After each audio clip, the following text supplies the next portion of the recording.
Republicans say that so much of the federal money that has been directed at poverty in this country has not had the intended effect. One of the folks we've interviewed in this series of conversations, my colleague Gwen Ifill this week talked to Senator Marco Rubio, Republican of Florida, who talked about the fact that so much money has gone into helping what he called the pain, alleviate the pain of poverty, but it hasn't helped people come out of poverty. And he went on to say that part of the problem is a cultural problem, and that the federal government can only do so much, but that part of the problem has to come from people themselves. What do you say to that? Yeah.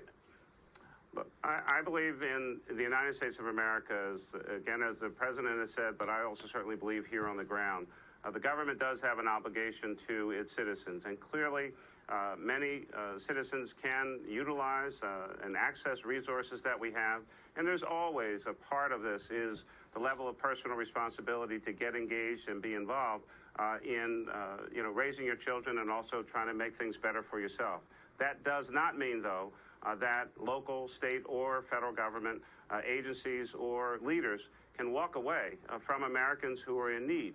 This is the foundation of our country. And I wish that many elected officials, especially at the federal level, whether they're Democrats or Republicans or in the House or in the Senate, but especially many on the Republican side of the aisle, I wish that they would actually come on the ground and see what's going on in communities all across the United States of America. Many of them talk about programs that they barely know what they actually do.